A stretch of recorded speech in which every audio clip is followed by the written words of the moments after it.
Good afternoon, everyone. Thank you for joining us for our program, Washington Crossing State Park, The Future Unveiled. This free program is a collaboration between the Washington Crossing Park Association and the Pennington Public Library. I'm Kim, as I mentioned, director of the Pennington Public Library. If you have any questions during the program, please feel free to write them into the Q&A section. Many of you have discovered the chat window, which is great too for comments. Sometimes it's harder for me to find, so the Q&A section works better for questions. We also had numerous people submit questions beforehand, so thank you so much for doing so. We shared them with our presenters, and so we're aware of your questions. And yes, feel free to chat in the window. And also, I now have a little bit of our presenters, Mark and Clay. So Mark Sirak and Clay Craighead are, quote, resource interpretive specialists, end quote, at the New Jersey Department of Environmental Protection, with a combined 60 years of service at Washington Crossing State Park. That's many years. They administer the Visitor Museum and its extensive collection of Revolutionary War artifacts, give tours to school children and other visitors, run lectures and programs, and offer weekly musket firings to the delight of all. I should stop by for those. So here we are. And with Mark and Clay, we also have Annette Erling, who is the executive director of the Washington Crossing Park Association. Mark, Clay, Annette, thank you so much for joining us. And I will hand this over to Annette. Annette has a few words. Thank you so much. I'm going to have Mark start our presentation just so we can all see what I'm talking about here. There you go. We're learning. We're very technologically adept. I'm telling you, we're great at this. All right. So thank you so much, Kim, for having us working on this with us. This is really such a great collaboration. So I'm just going to get things started by giving you the background of all these improvements that are happening in the park, either happening right now or just completed or about to happen. I won't go through this entire list because Mark and Clay are going to go through them with you.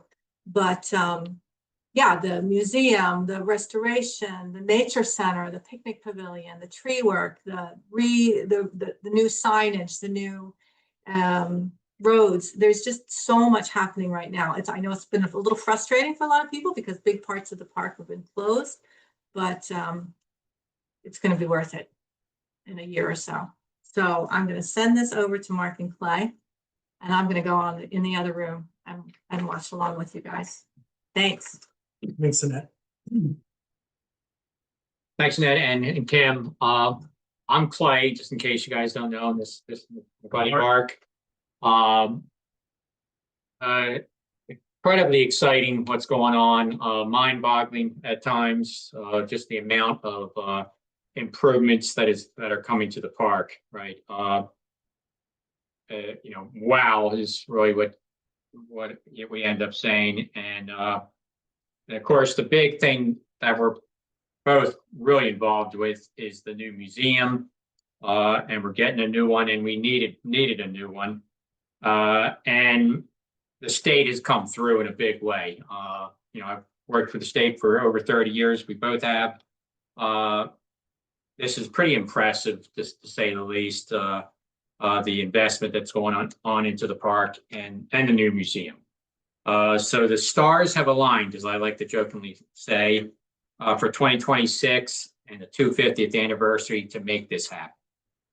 Many upgrades, and I also tongue-in-cheek say all our problems are now going to be solved with the new visitor center museum. So we're excited. The new museum is going to be built into the landscape with a green roof. 2,000 square feet of permanent immersive exhibits, 1,000 square feet of rotating exhibits, a multi-purpose theater accommodating up to 125 visitors, 99 fixed seats with an area that will be flexible at the back for programming. A huge upgrade to our current auditorium, which we have bench seating And we are always challenged to get 100 school kids in there. And this will be a massively improved auditorium. Other upgrades, we're going to have a ferry boat crossing theater experience in the exhibit. And we'll talk a little bit about that later on. A large welcome lobby, including restrooms, family restroom as well. Office space in the back. We're going to have a conference room / library combination room. This will be a research library.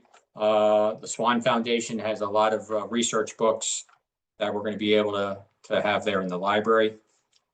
A movable artifact storage unit, which when Mark and I were asked to visit other museums, we saw a beautiful example of this in Yorktown, Virginia, and we wanted it badly for the artifacts.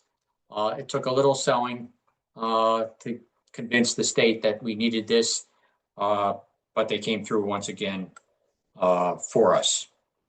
We're also going to have a small bookstore sales area in the new museum. And very exciting as well is the outdoor classroom in back of the building. And there'll be a covered terrace for in case the weather doesn't cooperate for our outdoor demonstrations. So that's going to be a huge improvement. Currently, for our musket firing demonstrations, we require everybody to stand under the shade of a tree. And here we're going to have actually some seating. So again, a huge improvement. So here's just an overview of the park and the river. When we started looking at locations, we had about 5 locations to choose from. One right down along the riverbank, one spanning Route 29, and a couple back behind the pedestrian bridge. And everybody involved, including the Swan Foundation, the Washington Crossing Park Association, wanted to be close to the river, wanted to be able to see the river. And we ended up where the red dot, the Visitor Center Museum should show you. You will get to see the site of the crossing from the museum roof overlook. So that's pretty exciting. And it should be a great spot during the reenactments in December as well. A short walk across the pedestrian bridge will take you to the riverbank and the landing site. And the Johnson Ferry House will be a short distance away as well. So again, the key historic elements of the park are all going to be centrally located down by the river and a short distance from each other. Also shown on the map there is the George Washington Arboretum, which Mark is going to talk about a little later, the upgrades that are coming for that. So again, exciting upgrades, and we're getting close to the river. As I said, we wanted to be close to the river, but not be on top of the ferry house, right? We didn't want to impact the historic grounds of the Johnson Ferry House. So early on, Mark and I actually climbed some trees to test our view as we were looking at the sites and how close do we have to get the great view, but not be too close to the ferry house. So to get the view, we ended up being a little closer than we thought, but the museum's going to be built into the sloping ground with a green roof. So it's actually going to be disguised to some degree, and it won't be a modern eyesore on the historic grounds. So this is just a side view showing the river to the right, the canal number 3, the overlook, the current overlook number 2, and then the museum. You will have a choice when you approach the museum. We're showing you that from the parking lot. The parking lot's going to be nice and close. A huge improvement over the current lot, where you have to walk about 100 yards to get to the visitor center. So the visitor center is going to be, the parking lot will be extended from the ferry house up the road.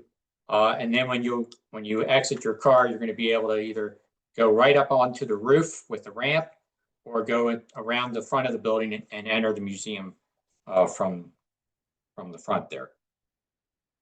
when you approach the building actually is going to be about 6 feet high when you first approach it, and that's because of it's being built into the slope of the ground. So the roof view, this should be the real spectacular, we're hoping, view that you're going to get of the riverbank from the roof of the building. And again, in December, this should be a really nice view for the reenactments. Should be a popular spot. Also, we're going to have an outdoor classroom, as I mentioned, right? So here comes a shot of the classroom. There we go. This is probably one of my favorite upgrades. We're going to now have a place to sit for our school students and for the musket demonstrations on weekends. Currently we have to stand, and if people have questions after the demonstrations, we can be out there for an hour. And again, that requires standing. Here we're going to have some beautiful seating, so a huge improvement there. In the exhibit, we're going to have a terrazzo floor tile map of the Delaware River. So this is based on a William Faden 1777 map depicting the crossings, the march to Trenton, and the battle. So this is going to be a neat map on the floor. It's going to be approximately 60 feet long, so it's going to be extended in front of the auditorium entrances and the exhibit area as well. And we plan on using this for a variety of programming for kids, schools, and the public. The Flex Gallery, where the map is located, will also have 3 rotating exhibit cases to display objects that we couldn't get into the permanent exhibit. Also, the George Harding mural pictured in this slide of Washington crossing the Delaware will be displayed here as well. And I'm going to hand it over to Mark, and he's going to talk a little about the mural. So we're very excited to have the mural. It's a interesting and wonderful story that goes along with it. So I'll try to summarize that fairly quickly. The mural is by George Matthews Harding, a renowned painter, a wartime painter, military painter, that is the only one that I believe that did wartime artists for both World War I and World War II. But in between the wars, he was a muralist, well known for doing some of the Pennsylvania post office murals, etc. And he was commissioned to do a mural of Washington crossing the Delaware in the Taylor Opera House down in Trenton, New Jersey.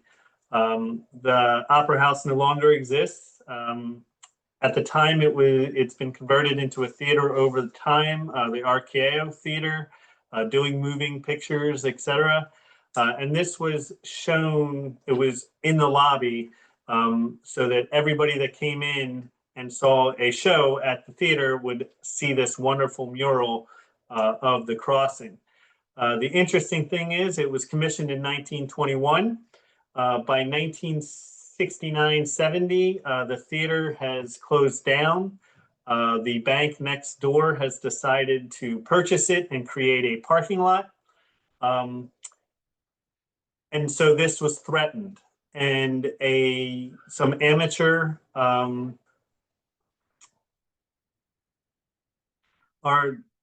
art restorers came in and said that they wanted to save it. So in 1970, they did so. And then it was properly rolled up, and it was discussed many locations that it could end up. One was the new Mercer County Community College. And one of them was the new visitor center and museum that was going to be built at Washington Crossing State Park in New Jersey for the bicentennial in 1976. It was put into storage in hopes that it would end up in that building. When that building, which is our current building, was built, there was no location that it could actually fit. So it remained in storage for over 50 years. And it was re-brought to the public attention by the WCPA, Pat Millen. And the WCPA took this on as a possibility to restore it, and they raised the funding to restore it, which we're so thankful for, because immediately we were like, well, yeah, if you restore it, that would be wonderful to put into the new museum. So a painting that was planned 50 years ago to be in this building has a exact location that it is planned out that it will be a highlight of the new museum. As you saw here in the Flex Gallery, this is the black and white version. The restoration that took over 2 years and funded by the association by Crystal Cuthbert up in Lambertville, New Jersey. You can already see all the colors popping on here. What a wonderful thing this is going to be when it is finally unveiled in the new museum. Personally, I believe the two of us like this painting a lot. It is an impressionist painting. It's not a painting that's going to be 100% historically accurate. No painting is 100% historically accurate. Nobody was there. But this, I love the ruggedness that you see within the faces of all these men, really showing the way that they really wanted to move forward with the attack, and also the whole background where you can see those who were coming down to the crossing point. It's not just the moment of the crossing, but how much activity and important activity is occurring behind the boats that are in the water. So we're really excited that this is going to finally be in the new museum, and we can't wait for it to be unveiled. Okay, so here is a schematic of the exhibit area, right? On the right, you can see the auditorium, but the exhibit area will feature, of course, the Swan Historical Foundation collection of Revolutionary War artifacts, which we're very happy to have. The collection, the Swan Foundation collection, is on loan to the state of New Jersey. It's been here for years, my entire career, and we're going to get a new home, really give the collection some better justice, right, to display it beautifully. And so to talk a little about the exhibit area, the exhibit is going to be arranged chronologically, like our current exhibit, but instead of 2 galleries, we're going to have 3 galleries. And the prelude to the crossing, we'll talk about the events before our story, 75, 76, Lexington and Concord, those stories. And then we'll enter into the 10 Crucial Days gallery, which really will feature probably half the exhibit. And as you enter into the 10 Crucial Days, you're going to come to the Crossing Theater experience, which is a mock ferry boat, which can hold about 15 to 20 visitors at a time. And for 4 to 5 minutes, that's how long we think the program is going to last, on 3 movie screens on all sides, except for the behind you, you will feel like you're crossing the Delaware River with General Washington and the Continental Army. So we're hoping, again, that this is going to be a major wow experience for our visitors, and that they'll be blown away by the experience of feeling like they're crossing the river. And then as you exit the Crossing Theater, you're going to enter into the 10 Crucial Days. So the landing, March to Trenton, Battle of Trenton, Second Battle of Trenton, Battle of Princeton. Now the exhibits are going to, and the chronology will have some emphasis on New Jersey's events, people, and stories. So we're really going to try and highlight New Jersey stories. And being in 3 galleries, we tried to be pretty comprehensive to cover a lot. But of course, we couldn't tell all the stories, but we did cover quite a bit. So the ending gallery, after you leave the 10 Crucial Days, will wrap up the Revolution. The stories of Germantown, Brandywine, Fort Mifflin, Fort Mercer, Yorktown.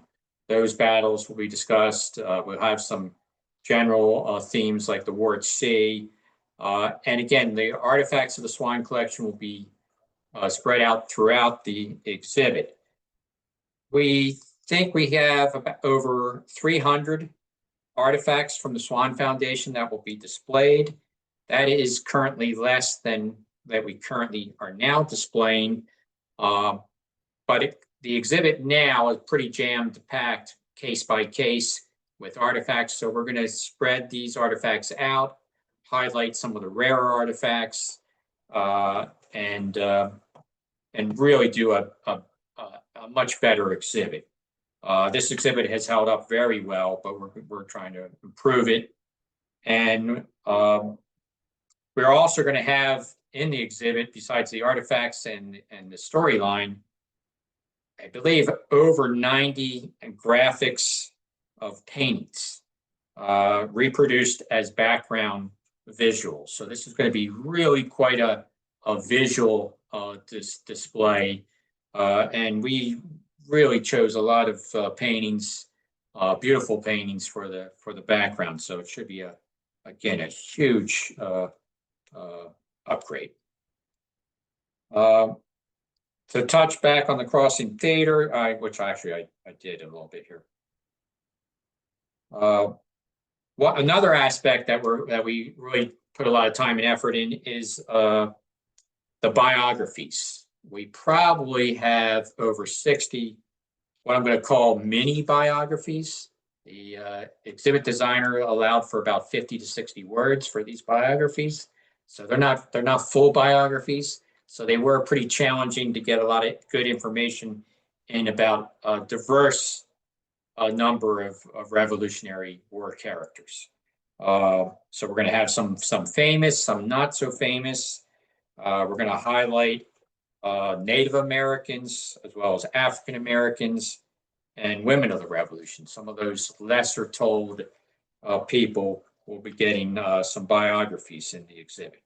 And again, we think we're going to have close to 60, if not more, of these biographies. We also, in the 10 Crucial Days area, will have some battle maps. You can see the Battle of Trenton and the Second Battle of Trenton, Battle of Princeton.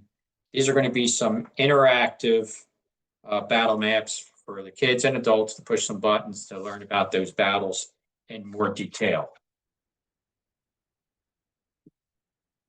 And then we have this little model of the museum, which we have in our current visitor center.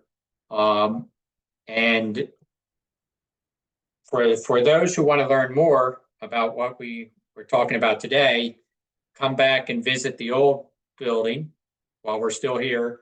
And Mark and I will be happy to talk to you about more details of the museum. It's one of our favorite topics, of course, to discuss.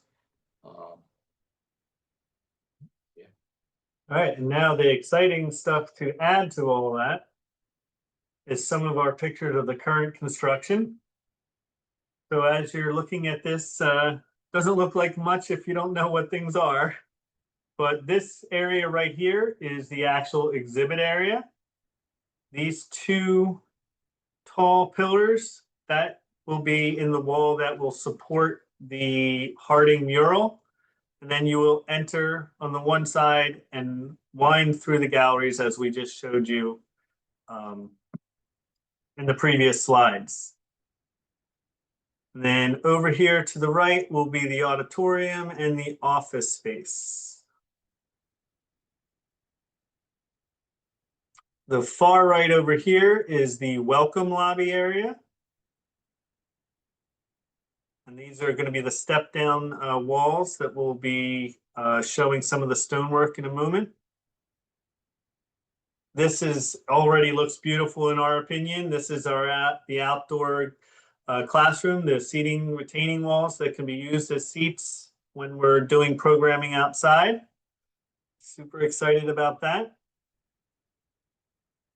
This is as if we were standing in the outdoor terrace or pavilion, which will be used for some outdoor programming at the training, as well as have picnic tables for visitors to have some food, or most likely use the most for our school groups will be doing their lunch outside. It was important to us to have them have a covered area to eat their lunches so that did not cause any issues. So this is that wall that is against the museum. So you are underneath the terrace right now. And this we wanted to point out because I took this picture about 5 days ago, maybe 6, and then Clay took this picture only 2 days ago. And you can just see how much work is going into this and how quickly things are coming together. It's still got quite a ways to go. It's a very long project, but we were super excited to see how fast this wall went from this to this and how beautiful it looks, in our opinion. So that kind of wraps up the crown jewel of all of the improvements that are occurring around the park. But we're going to go through some of the other things that are happening throughout the park to really improve and the visitor experience as they come to learn about the crossing, as well as the natural side of the park. So before I really go into all of the different aspects and the buildings, et cetera, I just wanted to say that as part of that funding for the new museum, it was written in to have a historic properties management plan done as part of that bid so that we could get information on all the other historic buildings throughout the park and learn more information about them, maybe something that we hadn't known about the time period that they were built or different additions to those things, as well as what is the current state of them, what possibilities and recommendations would be needed to further a discussion into what we can do to improve those buildings. So that is ongoing right now, but even as that was being done, we already knew certain buildings had things that we wanted to get moving on as quickly as possible, so that for the 250th next year, 2026, the park is really shining and being highlighted as such an important moment in American history. So we're going to start with the Johnson Ferry House, obviously the most important historical building in the park, the only one we know that was here on the night of the crossing. So here's a picture from a couple of years ago. It doesn't look too bad in this picture. You can see a little bit of paint work that needs to be done. But with the funding that has become available for the 250th and other avenues, this will be undergoing an exterior renovation, new paint, resurfacing the walkway, making it more accessible, a new accessible entrance, including a new walkway that will go around to the front of the building that is accessible to come and look at the front of the building. You would still actually enter the building through the new accessible entrance, which will be here. But there will be an accessible walkway to come all the way around the front so that you can view the front, even if you can't take the stairs. Getting a new furnace in there as well. Interior renovations, they're going to be refinishing floors, fixing the plaster, as well as part of this exterior and interior together really is right now, even the windows have been taken out and doing a full restoration of the windows and their frames. Under renovation as we speak. And Yes. which is under renovation as we speak. And so here we will show you a few of those things. We can see the painting crew hard at work, already sanding down the exterior. Scaffolding is all around as you look, and when you drive by, you can see the windows have been taken out and taken to another location to be worked on and improved. You can see the other side here. We also were doing this as they had already gone through this once and have the primer already on there. So that's the Ferry House. This project and most of the projects goal is to be done by the end of 2025, to be ready for 26. Obviously no guarantees in the world of construction, but those are the goals that we have.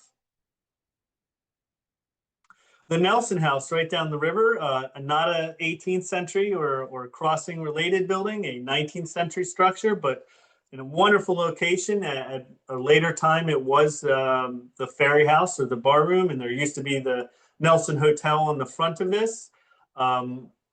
The Park Association was able to get a line item in the state budget to do some renovations to this building. We are currently in the process of getting that going.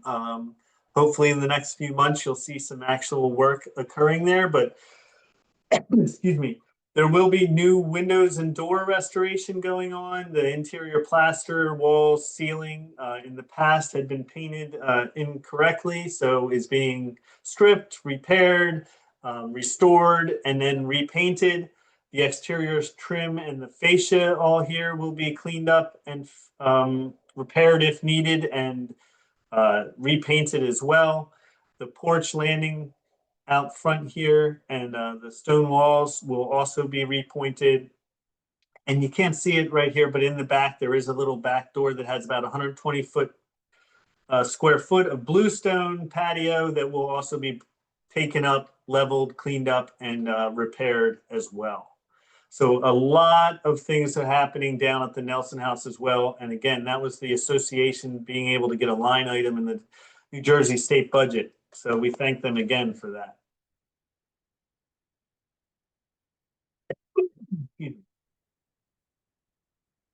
The stone barn, the Harvey barn, or the flag barn, depending on how far back you go with the park. We'll also be having a lot of restoration going on. This has had a pre-bid meeting that has already occurred. So people are putting together their bids to do the work on the building. This will include repairing and repainting all of the windows and the doors. If you've ever come to the stone barn, you know that out here we have a little landing and step to the second floor so that you can view the wonderful diorama that we have of the crossing up there. That entire second floor entrance walkway patio or deck will be replaced.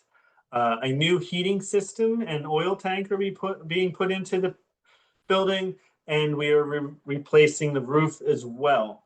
So a lot is going on here in addition to all the other buildings in the park. The hope is that in the future, the downstairs, once this is all up to code, will hopefully become a gift shop for the Washington Crossing Park Association. That is in the works, and hopefully will be able to eventually be approved. Upstairs will be utilized once this is completed in conjunction with the new museum. That diorama will definitely be utilized much more often, since it will be much easier to get to and to incorporate into programming, both for the museum as well as the Washington Crossing Park Association. Again, very excited about all these improvements that are occurring throughout the park. If you know the Bear Tavern up on the corner of 546 and 579, currently used as the administrative office and the park police station. We just had another pre-bid meeting for that as well about a week or so ago. So we're waiting on bids to actually begin the work. Again, looking to have it finished in time for 2026. The inside will be getting rehabilitated and cleaned up, painted, floors refinished, etc. The siding will be replaced and restored. And then the porch and the ramp here also. All of this was supposed to get cleaned up, fixed, painted, and bring this building back to its former glory. The Nature Center, we are very lucky in the sense that because we are a National Historic Landmark, the entire park is considered that. Therefore, anything within the park building-wise is eligible, not guaranteed to be approved, but eligible for some funding from the 250th ARP grants. And we were able to get those, one for the Nature Center. The roof has already been replaced, so that is great. They were going to be refreshing the inside, painting, walls, ceiling, putting in all LEDs, lighting, making the office a little bit more visual for both the office workers or the naturalists and the visitors to see each other. and then taking the exhibit area, enabling it to be closed off from the classroom or programming area, so you can still have visitors in one area while you're doing public programming in the other. So a lot is going into the Nature Center as well to really improve and refresh it for the 250th, to really, again, bring out the highlights of our park. Some exciting news, as one of the questions that was asked was, well, are we going to have a naturalist? While we can't say too much, we can say that we should have a naturalist in the near future. How near that future is, I cannot say for sure, but the interviews have occurred, the position has been offered, and a candidate has accepted. So once HR and the candidate have completed all the paperwork, et cetera, that person will be eligible to start. Again, we only can say in the near future. We don't know exactly how quickly all that will be done, but we're super excited that we are now going to have a naturalist back in the park very soon.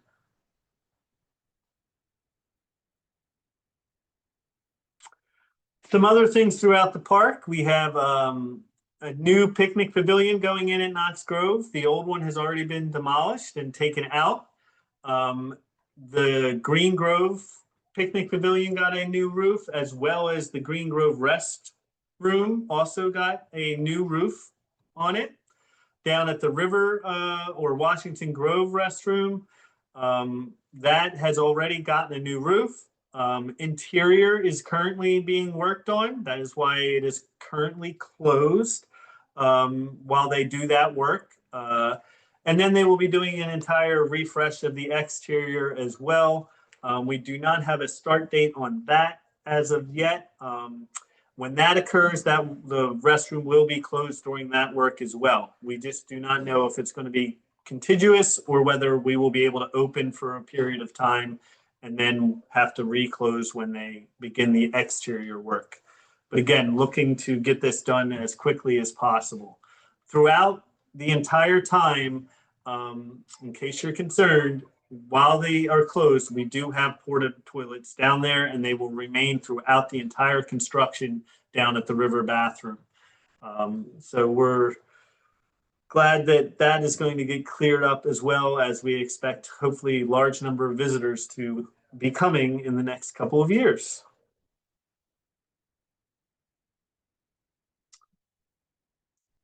On your way to the park, hopefully you have seen over the years as far away as Flemington, New Jersey, and down south in Trenton, our wayside, or not, excuse me, our directional signs to get to the park. Those will be getting replaced so that it'll hopefully be refreshed and easier for people to find us when they're driving here, if they don't have their Google Maps or Apple Maps or whatever they prefer.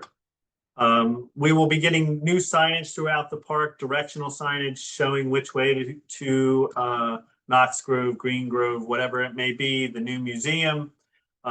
New entrance signs will be going up, and we're hoping that one of those will be having a changeable message board to show our different events and things that will be going on in the park to help draw people in when they're going by. So that's another improvement that has been funded. Clay.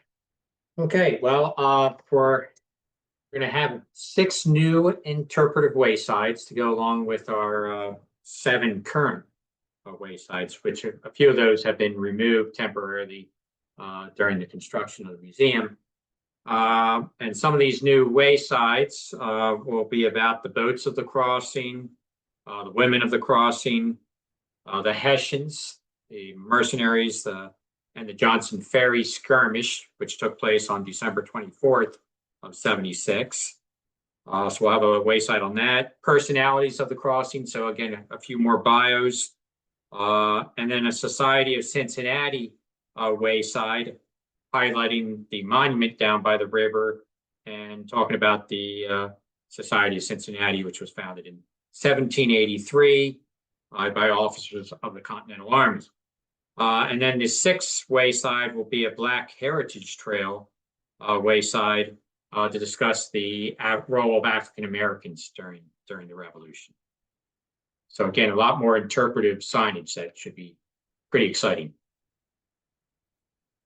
Along with the Society of Cincinnati Wayside highlighting the monument, there is also in the works, hopefully with the Society of Cincinnati is funding some landscaping and improvements around that monument so that it will be a much nicer location to reflect on the Society of Cincinnati and the soldiers that had crossed the river. So that we're excited to, as you can hear, I hear myself, I'm constantly saying we're excited, and it is the truth. We are so happy about all the improvements and everything that is occurring throughout the park. Other things going on, we've done tree work already throughout the park. Along all the roadways, trees have been pruned back to make it safer. Hazardous trees have been cut out. In heavy visitor use areas, in the George Washington Memorial Arboretum, dead and hazardous trees have been removed already so that we can begin to work and improve that area also. So continuing to try and make a safer, more enjoyable environment for the visitor. There have already been a lot of sign and monument restoration. Again, this was a grant that the Park Association, in conjunction with our suggestions, was able to get so that we could update all these signs. As you can see, what our Washington Crossing State Park sign looked like on my left, hopefully your left, and the nice cleaned up beautifully redone and restored on the right. The nice bronze plaque that had obviously become weathered, and how beautiful and really stands out there on the right. Additionally, down at the corner of Route 29 and Route 546, the DAR monument that is in the triangle there before the bridge had its plaque cleaned up. The Colonial Gate that is directly across from Patriots Crossing, both plaques on that were cleaned up by the groups that were had originally memorialized them. And then the two bronze eagles on the top also have been completely restored and cleaned up. As well as we're pointing here, the different cast iron signs throughout the park. I'm sure many of you locals know that entrance Colonial Gate wall had been damaged several years ago, and it took a long time, but that has been completely restored and rebuilt as well. So it's really come together to look like a fantastic entrance to the park. So George Washington Arboretum is planned to be restored and rehabilitated. Again, this is a kind of a combination project with the state of New Jersey and the Washington Crossing Park Association. The Park Association has gotten a large sum of funding, was bequested some money by Bill Farkas, who was one of their original founders, and he loved both the history of the park, but particularly the natural and the hiking through the park. He thoroughly loved that. He would come in here and he would sit down with us, and we would talk to him about the trails. We would talk to him about the history. He was a truly wonderful man. And when he passed away, he did bequest some money to the association to refresh portions of the park. And the Arboretum came to mind because it is a historical aspect, being that it is a memorial arboretum to George Washington, planted in 1932 by Arthur and Charles Pack to commemorate Washington's 200th birthday. So there's that historical tie-in, but there were beautiful paths through it that highlighted all of these native trees from New Jersey. The Arboretum was planted with all these native trees and bushes. So the plan is to try and revitalize that, bring that back, and really put in some new plantings, some new entrances, and accessible pathways. This will be the bulk of the accessible pathways in the park will be here, centered on the new museum. You'll be able to go from the museum parking lot or the museum into the Arboretum when this is completely finished after all phases, which will take multiple years. It's a lot of work that has to be done in the Arboretum. But eventually we will have beautiful accessible pathways throughout that Arboretum, as well as accessible pathways down from the museum and the Johnson Ferry parking lot all the way down to the river. So we're happy that that will enable more visitors to enjoy this aspect of the park. Additionally, along those pathways, the long-term goal is to have some more educational signage talking about the different plantings and the different trees, et cetera, some benches along the way to just truly enjoy the natural aspect of the Arboretum as well.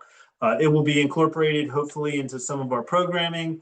One of our programs that we do currently is we march children down to the river as part of our school program.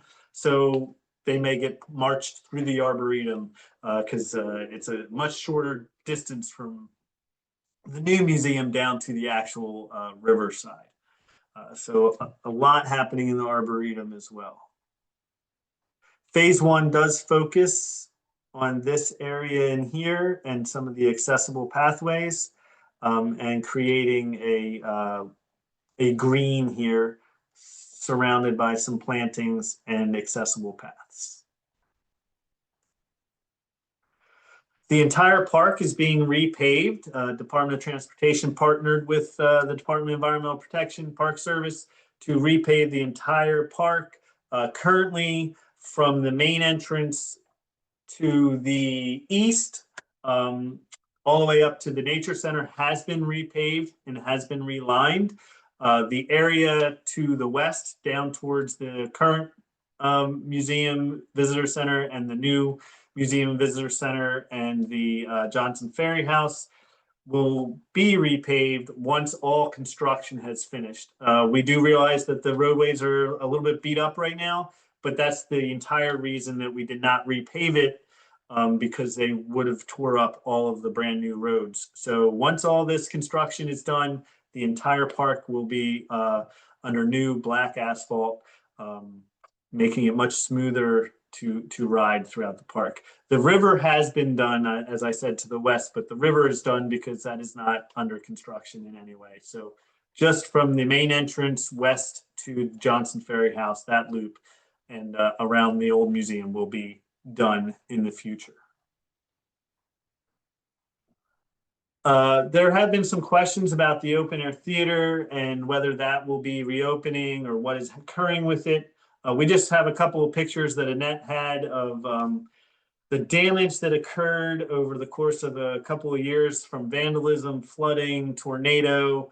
It is a massive, massive project that is being looked at and discussed, but no decisions are currently being made. It will be discussed after the 250th. It's not a current discussion simply because we are so immersed in everything else that we can take care of right now.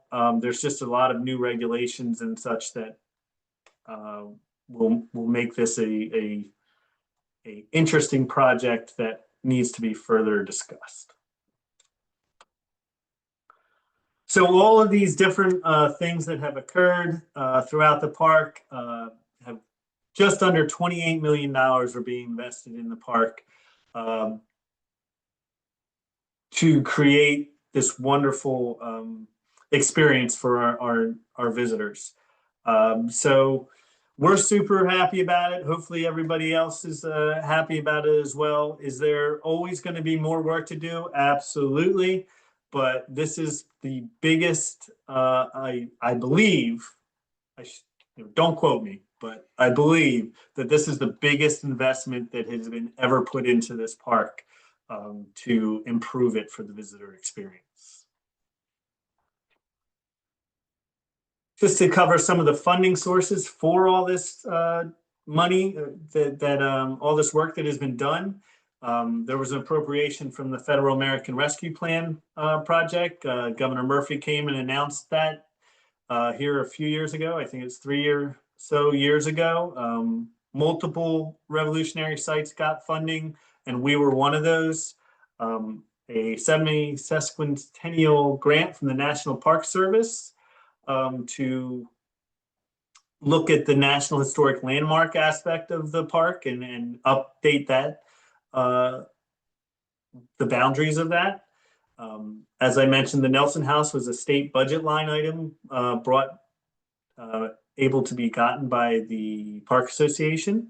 The State Park Service, as Clay had mentioned earlier, this has always been a long-term plan, and it took multiple years of saving a little bit each year from the CBT, the Corporate Business Tax Capital Fund, and some operating budgets to gain the money that would be used to do these improvements, as well as a grant from the New Jersey Historic Trust you see there, and obviously, as mentioned, bequests and investments and fundraising and a ton of work done by the Washington Crossing Park Association to get funding for different projects throughout the park. Clay and I are, as I've said a million times, super excited, but we're very thankful for all of these different funding sources, from our bosses down in Trenton who were able to think ahead and put money aside, from the federal government getting money to the state so that it could be appropriated, and all these different grants, and especially the Washington Crossing Park Association. And I'll throw in here also the Swan Historical Foundation is not actually listed on here, but the work with the collection, there has been a ton of work done. There are we have multiple pieces that are out for conservation that they are conserving and paying for, so that they are at the top of their game to be on display when we put them into the new museum. They are helping with the movement of the artifacts, with the registration. So I want to throw them into this as more stuff that's going on that they are helping with and funding as well. And let me just add there something we kind of missed talking about. The new museum will hopefully be built, completed by the end of the year. We're imagining, we haven't fixed a date, but the current visitor center will be closing sometime after Labor Day, so that we can get ready to pack and make the move to the new museum. So that date isn't decided yet, but we're thinking after the end of summer, which is somewhat convenient. After Labor Day, we'll be closing. So again, a lot of changes, a lot of preparation. So forgive the park for its current state. We're getting ready for 2026, and it should be pretty amazing. Which, just before I turn it over, leads into a couple of quick questions that were submitted previously. And one of those, what is going to happen to the old visitor center where we currently are? This building is slated for demolition. There is a lot of maintenance issues in the building. One of the reasons we're building a new building. So it is slated for demolition. The total, how far along is the progress of this? I can say for the museum, we are about 50%, they believe, in terms of being built. And currently, when you come to the park, what can you now experience? Until Labor Day, you can still come and see the current visitor center museum. You can always go down along the river and see the crossing point. That is never going to close. Hiking trails are wide open for hiking throughout the park. Our Johnson Ferry House historian, Nancy Sepperly, is currently, because there's so much working happening at the Ferry House, she is working out of the Nelson House. So you can see programming and visit the Nelson House and still learn about the Johnson Ferry, the Johnson family, etc. So that answers those couple of questions. And I think we're going to turn it over to Annette now. Let me stop sharing my screen. No, go and share that screen again. I Oh, need to see that right, one final more. You're right. slide. I am sorry, final slide. So You knew I was gonna mess it up at some point. We knew it had to happen. We're- So while he's figuring trying. that out, I wanted to say that I hope it wasn't disruptive, but about 30 scouts came into the visitor center while they were doing this seminar, and I hope it wasn't too disruptive, but it just shows how important this place is. We thought 3:00 on a Thursday it would be nice and quiet, but they're always busy here. They're always working. So I wanted to say, I'm Annette. executive director of the Park Association, the Friends Group of the park. We support the work that as best we can here. And a lot of these slides came from Mark Texel. He's the director of historic sites. And he spoke at our annual members meeting, and he was so nice, so kind to say that a lot of that he said, and I like to believe it, that none of these improvements would have happened without the Park Association and its members. Because our membership helps us to raise funds, it persuades state officials to release funding. We support grant applications, and numbers make a difference to everybody. So it also allows us to create partnerships like this with Kim and the Pennington Library. I can't thank you guys enough for doing this. We're so grateful. So I'm leaving this slide up for now while we answer your questions, but we hope you'll consider joining if you're not already a member. I see a lot of our members are here, but just point your phone at the QR code or visit that website. And I can't say strongly enough that membership matters to the success of this park. So I will release it to Kim and the questions that she might have. Yeah, thank you so much, Mark and Clay. That was such a comprehensive look at everything you've been doing. I just can speak on, from my standpoint, it just looks like a huge endeavor. And it looks like it's very organized too, from the way that you've organized all the slides. And I want to thank also all the attendees, especially those who submitted questions, which were so helpful, right, Mark and Clay, in forming your presentation, because I know you wanted to see what everyone wanted to ask and to inform everyone about those. Do you know if there's going to be a charge at any point for any visitor? I think there was a question about that was submitted. Yes, so that is currently under a new fee structure for the park is currently under discussion, but nothing has been determined on how that is going to work yet. Okay. Okay. Yes, and it's such a huge endeavor. Is there any way, I know you have a lot of support from your members.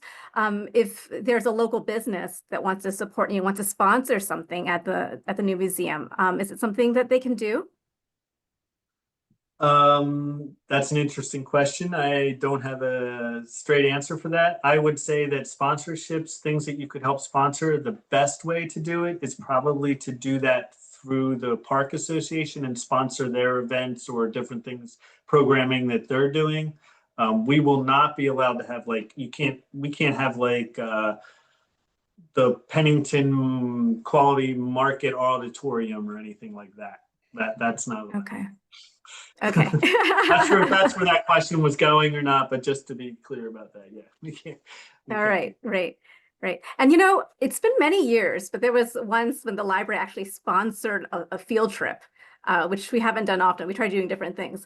But for those who want to sponsor, have a group visit, do we have to, does the group have to call ahead of time? I guess if it's 20 people or 15 people? If it's over Programming. If it's over 20 people, if you're just coming to visit, we do appreciate a call so that we know a large group is coming. If you're looking for any particular programming, for instance, doing our Victory or Death program, which is a musket firing, a tour of the museum and watching the video, and you're looking for a structured program, that you do have to call for regardless of size. And I want to point out, those are all free. That is correct. That's great. That's wonderful. Obviously from the registration list for this program, there's great interest. We've received so many questions from all of you. And I think Mark and Clay, I think you guys tried to answer most of them, but there are just so many questions. Is there any way that some of these questions can be directed toward you to answer, after the program too, if necessary? Because we just have so many questions. I don't think we have time to answer all of them, but. If you put them together and then send them to us? Mm-hmm.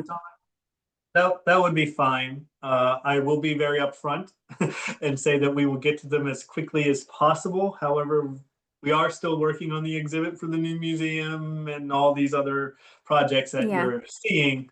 So it may take a little bit of time to get back Yeah, we are Yeah. extremely busy, but I would say too, if you live locally, come in and see us. We can talk about the museum, answer questions as well. But a lot going on, and we are very busy. Just Yeah. one quick question. I just happened to glance into the chat and I do see someone mentioning the Job Phillips house. That is part of the historic properties management plan, is one of the buildings that is being studied so that we can get a idea of what we can possibly do in the future for it. Okay. Okay. Yeah, there are very specific questions that have been submitted, such as, will you include Washington's 2 camps at Middlebrook, for example, from Linda and Bob? Very Yes, we specific will, questions. Linda. Yes. We do have a panel on the Middlebrook encampment in the exhibit. Yes. So And then try- there's there I yeah. touch on a lot of New Jersey stories, not that we got them all, but Yeah, there's some questions also in terms of, will any of these openings coincide with the Pennsylvania side, and what preparations are being made on the Pennsylvania side of the park, I guess. We are working with the Pennsylvania Park as well as the Princeton Battlefield and the old barracks, since we're all part of the 10 Crucial Days. So the 2026 anniversary, there will be we're working as a cohort. It'll actually end up being about a 4-day weekend. You can visit all the sites of the 10 Crucial Days and see the reenactments over 4 days, from December 24th, 2026 through December 27th, 2026. So here at the crossing, we're hoping to have a reenactment of the Johnson Ferry skirmish on the 24th, which is when it happened. Christmas will be on Christmas. The crossing will be on Christmas as it was. The Saturday, the 26th, will be hopefully a march to Trenton, as well as the Battle of Trenton, same day as what it was. Second Battle of Trenton will also be on that day. And then the only one that's really out of place would be on the Sunday, the 27th, will be the Battle of Princeton, which historically was January 3rd. So it's a group, we're all working together to really work on the 250th anniversary and put together an amazing program throughout all of the locations. All right. That sounds great. Well, everyone, thank you so much. Did anyone else have any other comments? Annette, you had some final statements, right, Annette? No, nothing in particular. I just am really grateful to you, Kim, for putting this together. And I love Sarah saying that we should do this again in 6 months. Sarah Kleinman mentioned that in the chat, and I think it's a great idea.